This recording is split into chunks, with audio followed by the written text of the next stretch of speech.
sunrise in my soul. Ooh, it's about time I let go. Oke teman-teman Animal Stories Indonesia, sekarang saya udah sama Om Kenny Rao. Om Kenny Rao ini adalah salah satu pelatih anjing dari era berapa Om? 2000-an. 2000-an, 2001, 2002, 2003? 2005. 2005, sekarang udah 2019, lebih 10 tahun ya. Berarti udah mendarah daging lah ya soal pelatihan anjing. Nah, yang saya dengar ini sekarang juga Om Kenny Rao ini sedang melatih anjing tempur nih, Ya, betul. yang dipakai oleh Kepolisian Republik Indonesia. Betul. Gimana sih cara melatih anjing tempur itu Om? Pastinya pertama selektif dulu. Selektif? Seleksi anjingnya dulu. Kita ada beberapa tes dasar. Kalau dinilai mampu, baru kita mulai pelatihan itu dengan handlernya, calon handlernya. Gitu. Calon handler itu handler. dari pihak Oh kepolisian. iya, betul. Lalu apa yang selanjutnya apa lagi Om? Setelah anjingnya kita udah ketemu yang cocok, handlernya juga harus bisa, bukan karena tanda kutip terpaksa ya, karena tugas gitu kan. Dia juga harus sayang anjing, Betul. harus mau belajar. Setelah itu baru kita mulai start program. Tentu dari kepatuhan dulu. Kepatuhan itu wajib lah, yang dasar-dasar wajib. Baru kita mulai ada step-stepnya. Misalkan kita untuk melatih kita apa dulu. Nanti misalkan untuk pertempuran dengan suara tentunya. Nah, kita juga ada langkah-langkahnya dulu, nggak langsung ada anjing di samping kita tembak nggak bisa juga. Jadi intinya sama aja seperti pelatihan anjing biasa. Cuman yang membedakan adalah anjingnya harus benar-benar yang fighter. Bisa dibilang fighter. Punya nyali cukup bagus. Tujuan program latihannya apa? Itu harus Tujuan program latihannya. Nah, misalkan untuk pelacakan umum. Umum. Di dalam ini kita bicara di dalam medan perang ya. Kalau medan perang ya kita pasti ada konteks penyerangan ya. Nah, ya berarti anjingnya harus bisa gigit. Tahan dengan kondisi lingkungan, itu berarti fisik nanti ya. Nah, fisik biasanya setelah dari sini mereka latihan sendiri untuk fisik. Oh gitu, berarti dia bisa istilahnya bisa kayak merpati nggak Om? Membawakan pesan gitu, misalkan handlernya tembak nih di tempat, terus anjing itu pulang sendiri. Kita nggak yang arah itu nggak. Belum kali ya, mungkin belum ya. Fungsinya. Fungsi ya, lebih ke fungsi. Contoh misalkan satu ekor anjing itu kan nggak bisa buat banyak hal.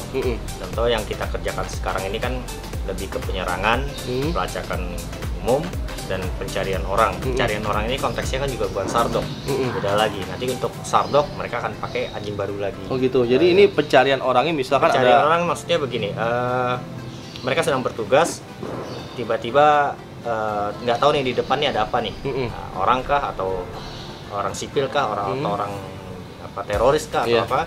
Jadi kita kirim anjing musuh lah ya. Kita nggak tahu itu siapa. Kita kirim anjing ke depan, dia akan cari, mereka ikut.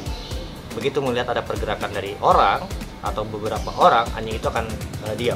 Begitu. Nah, akan diam, baru nanti si anggota ini yang akan maju bergerak ya. Melihat, mencari tahu itu siapa. Nah, jika sipil ya silakan. Tapi jika memang musuh ya, kita ambil tindakan. Battle gitu ya. Battle. Nanti anjing ini kan juga kita harus jaga keselamatannya juga. Nggak bisa mengorbankan anjing main kirim aja, ditembak segala macam kan. Nah ini kan kalau yang mungkin teman-teman pernah nonton film-film perang di luar negeri ya. Itu anjing juga sepertinya misalkan ada ranjau di depan kayak gitu. Ya kan dia bisa mendeteksi itu ya. Bisa, itu kan jatuhnya ke eksplosif juga. Berarti dalam satu anjing ini berapa kemampuan yang harus dia punya dalam situasi perang? Yang pasti kalau buat saya ya, yang pasti menggigit ini pasti harus bisa. Kita bilangnya patrol dog ya.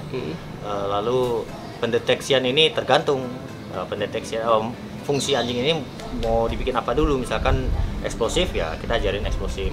Kalau untuk search and rescue ya kita ajarin search and rescue. Jadi nggak bisa semua jadi gabung jadi satu. Jadi nggak bisa, berarti dalam setiap peperangan itu pasti ada 4 anjing dong minimal yang dibawa. Yang saya pernah sharing sama teman di luar, misalkan dalam satu kasus, contoh ya, kita ambil studi kasus ya. Studi kasus, misalkan ada satu mobil yang diisi teroris, teroris ini battle, lalu dia kabur, kita kirim anjing yang untuk melumpuhkan. Setelah lumpuh, anjing itu kembali. Nah, nanti kirim satu anjing lagi untuk melihat itu orang masih hidup atau mati. Oh gitu. Lalu tarik balik lagi, kirim lagi satu anjing untuk mendeteksi di mobil itu ada bom apa enggak. Oh. Untuk satu hal ini saja mereka butuh 3 anjing. Butuh 3 anjing. Dan walaupun memang sebenarnya kita mau paksakan untuk 1 anjing pun bisa. Cuman kasihan anjingnya kali ya. Bisa dibilang kasihan anjingnya, takutnya anjingnya mungkin bisa, tapi dia nanti saat bertugas itu ada konflik, kita kan nggak tahu. Kayak manusia juga pasti ada gagal fokus ya. Nah, ini mau ngapain. Tapi kembali lagi ke anggaran, kalau anggarannya bagus ya sebaiknya lebih baik anjing. Apa itu anggaran itu? Oh, maksudnya anggaran untuk pembelian anjing dan dana pelatihan. Oke. Nah, jadi ini cukup menarik loh, karena dari tahun berapa sih anjing tempur ini ada di Indonesia? Karena saya baru dengar loh. Sebenarnya dari dulu udah ada ya, dari mulai polisi satwa sudah ada, dari rekan-rekan militer juga sebenarnya udah ada. Udah ada ya? Sudah ada. Cuma kan mungkin pada waktu itu kita internet kan belum secanggih sekarang, ini ya. Jadi nggak ada yang tahu lah. Gitu. Jadi seperti yang mungkin yang di Aceh juga pakai anjing tempur ya? Ada, dari yang dulu itu dari polisi satwa ada. Ada ya. Dan ya dari terus yang ke mana itu apa itu, dari Sulawesi juga ada pakai pemakaian anjing. Nah, untuk search and rescue untuk beberapa kasus musibah kemarin juga dari polisi satwa juga ada ya? Dan berhasil menemukan korban baik hidup maupun yang sudah meninggal gitu. Dan nggak cuma polisi juga sih, dari rekan-rekan Basarnas kan ada Jakarta Rescue. Betul. Itu juga ada, mereka sardoknya juga sangat membantu sekali. Kalau instansi seperti tentara itu juga punya nggak Om? Ada. Apa namanya? Kalau tentara itu apa namanya Om? Ya, bukan K9 kan? K9 juga. Jack. Sebenarnya gini loh, K9 itu kita bilangnya kan K9 ya. K9 itu buat saya itu mereka yang bertugas dengan anjing. Nah, apapun itu, security, militer, polisi, search and rescue, atau service dog, itu semua K9. Disebutnya K9. K9 team atau K9 unit, itu satu kesatuan karena mereka adalah tim. Nah, di militer juga sama K9, di polisian juga K9, di BNN juga K9, di search and rescue juga K9. Tapi yang menarik teman-teman ya, kalau kita nggak punya passion di dalam handler anjing juga nggak mungkin bisa ya Om. Oh iya. Iya kan? Karena harus ada passion, harus punya cinta kasih juga terhadap satwa yang di handler itu. Niat juga, komitmen, dedikasi semua harus ada. Om pernah nemu nggak nih? Pernah nemu nggak ya handler yang nggak cinta sama anjing tapi dipaksakan gitu? Banyak sekali. Cuma ya kalau selama si handler itu tidak menyiksa anjingnya, tidak melakukan abusing, tetap menjalankan sesuai prosedur segala macam, ya buat saya sih nggak masalah. Oh gini.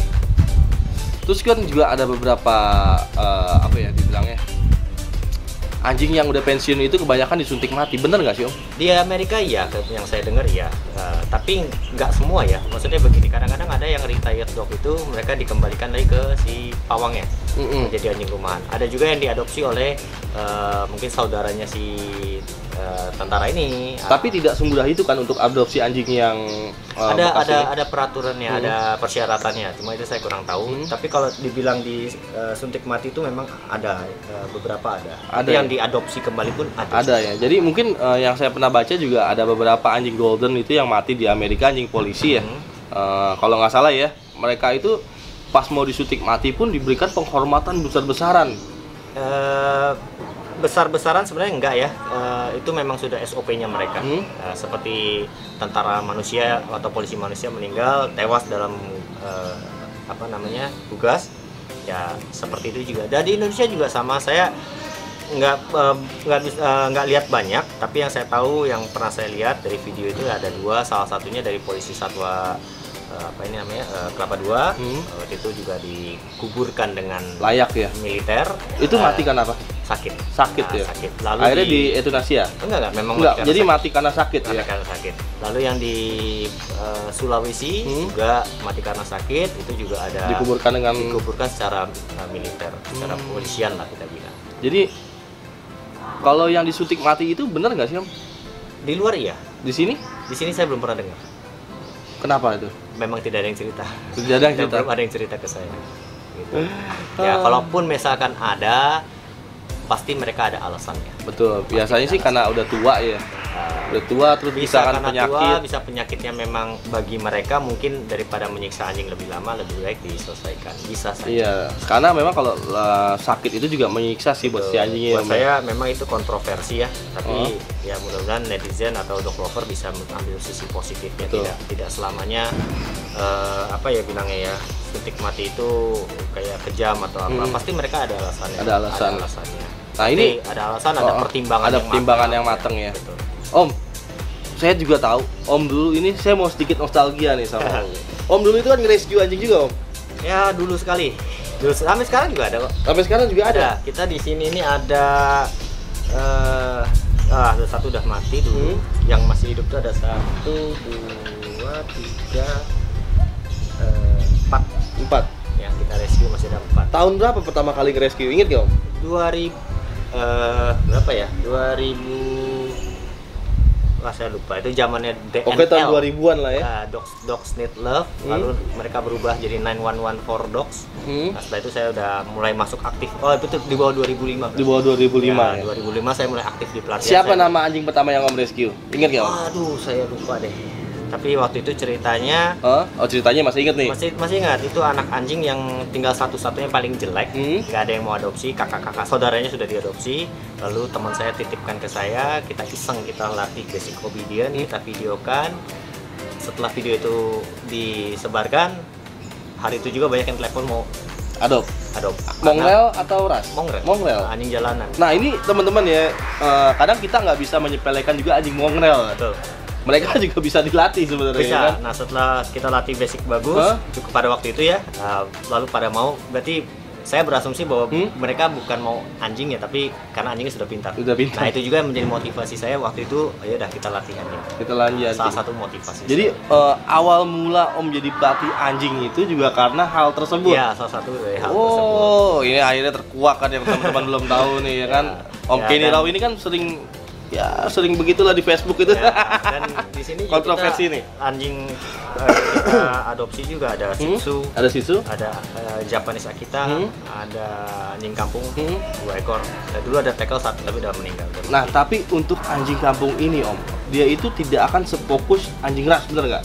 Dalam hal apa? Dalam hal pelatihan atau enggak juga. Enggak juga. Berarti saya salah itu. Jadi gini, mau anjing ras, mau anjing kecil, besar, as long dia punya drive yang bagus, kita bisa train. Itu dia bisa train. Ya, jadi tapi tetap harus lihat dia punya porsi ya. Contohnya begini, anjing Chihuahua drive-nya bagus, tapi kita nggak bisa bikin dia untuk lompat 1 meter kan. Oh iya betul. Nah, kita maksud saya porsinya seperti itu. Tapi berarti untuk yang training biasa no problem. Berarti tidak ada anjing yang tidak bisa dilatih. Betul. Paling mungkin lamanya ngelatih, susahnya ngelatih, daya tangkapnya dia, daya pengulangannya dia, itu mungkin itu. Itu yang jadi masalah ya. As long obedient, apalagi basic, buat pasti saya bisa. semua anjing bisa, tinggal waktunya aja lama atau enggak. Soalnya saya punya anjing kampung, si Ciwi saya suruh sit ya sit. Ya, selama ada makanan reward ya kita bisa bikin tiarapnya juga. Gitu. Om, satu lagi nih, yang khusus anjing tempur tadi nih. Jadi kalau anjing tempur tadi ini biasanya itu jam masa tugasnya itu berapa lama, Om?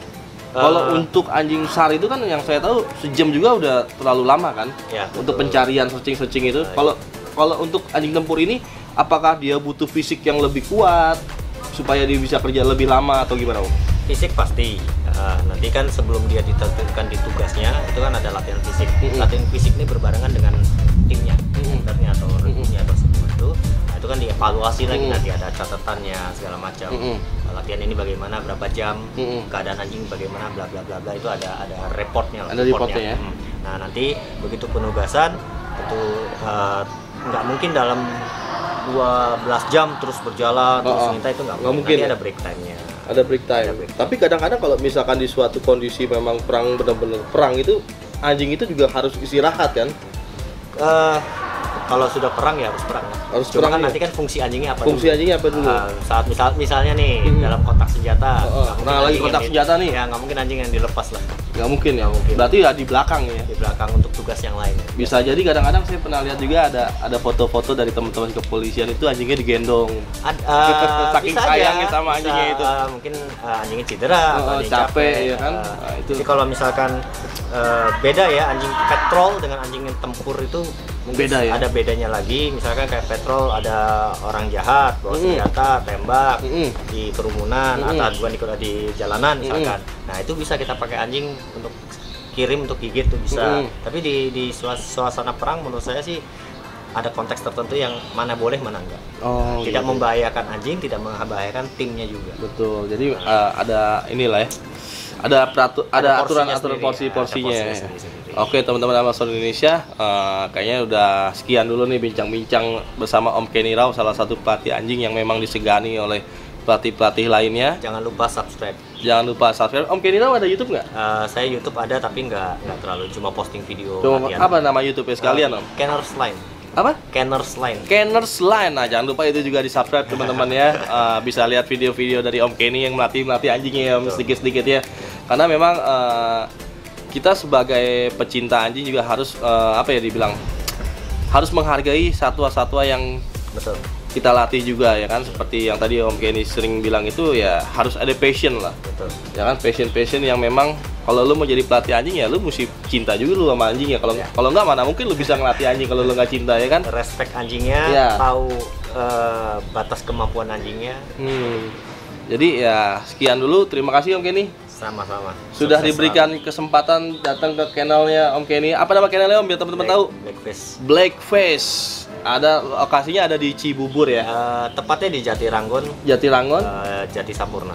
Nah, tapi satu lagi nih, Om Kenny masih menerima pelatihan anjing nggak? Kebetulan saat ini saya latih anjing sendiri aja. Latih anjing sendiri, cuman tadi saya dengar juga ada jual anjing tapi dengan paket udah dilatih ya. Nah, itu teman-teman nanti bisa langsung kepo juga ke Instagramnya DM. Itu ada saya post di website ya. Website-nya sekalian disebut Om. Blackface.biz. Blackface.biz. Oke. Instagram Kenny.rao. Kenny.rao. Nanti bisa DM ya Om ya. Oke teman-teman Amazon Indonesia, sekian dulu nih bincang-bincang saya bersama Om Kenny. Salam lestari, tetap selamatkan satwa Indonesia.